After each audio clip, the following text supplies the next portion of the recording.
শ্রীমদ্ ভগবদ্গীতা যথাযথ চতুর্থ অধ্যায় জ্ঞানযোগ শ্লোক নাম্বার 34 তদ্বৃদ্ধি প্রণিপাতেন পরিপ্রশ্নেন সেবয়া উপদেক্ষ্যান্তি তে জ্ঞানম জ্ঞানিনস্তত্ত্বদর্শিনাঃ।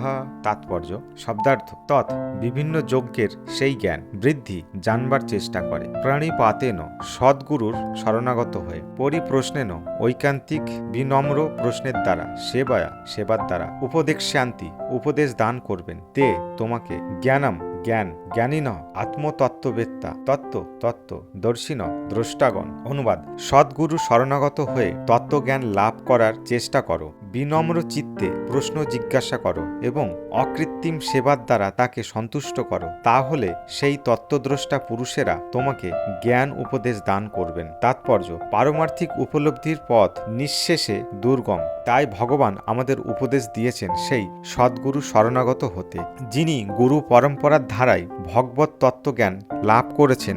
গুরু পরম্পরা ক্রমে যিনি ভগবত তত্ত্বজ্ঞান লাভ করেননি, তিনি কখনোই গুরু হতে পারেন না। ভগবান হচ্ছেন আদিগুরু, তিনি এই পরম তত্ত্বজ্ঞান সৃষ্টির আদিতে দান করেছিলেন। তারপর গুরু শিষ্য ধারায় পরম্পরাক্রমে এই জ্ঞান প্রবাহিত হয়ে আসছে, তাই এই পরম্পরার ধারায় যিনি এই জ্ঞান আহরণ করেছেন, তিনি এই জ্ঞানের প্রকৃত তত্ত্ব উপলব্ধি করতে পেরেছেন এবং তিনি এই জ্ঞানকে যথাযথ রূপে দান করতে পারেন। মন গড়া একটি পদ্ধতির উদ্ভাবন করে আমরা কখনই ভগবানকে উপলব্ধি করতে পারি না। একদল মূঢ় প্রতারক গুরু সেজে নানা রকম অশাস্ত্রীয় পদ্ধতির উদ্ভাবন করে লোক ঠকায়। এই জন্য ভগবতের ষষ্ঠ স্কন্দের তৃতীয় অধ্যায়ের 19 নম্বর শ্লোকে বলা হয়েছে, ধর্মাত্মু সাক্ষাৎ ভগবৎ প্রণীতম।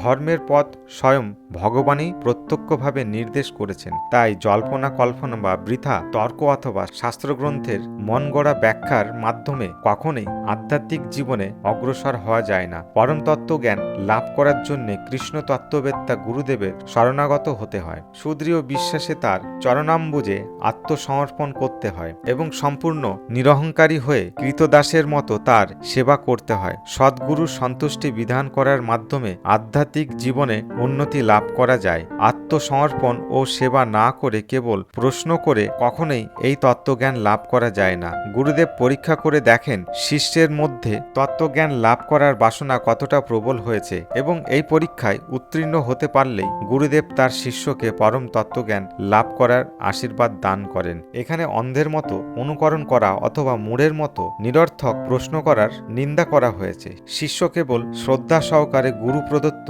উপদেশ শ্রবণ করবে তা নয়, তাকে আত্মসমর্পণ, গুরুদেবের ঐকান্তিক সেবা এবং তত্ত্ব জিজ্ঞাসার মাধ্যমে এই জ্ঞানের মর্ম উপলব্ধি করতেও হবে। সদ্গুরু সর্বদাই তার শিষ্যের প্রতি অনন্ত কৃপাপরায়ণ, তাই শিষ্য যখন বিনীত ও আজ্ঞানুবর্তী সেবায় সর্বতোভাবে তৎপর হয়, তখন জ্ঞান ও তত্ত্ব জিজ্ঞাসার বিনিময় পূর্ণ হয়।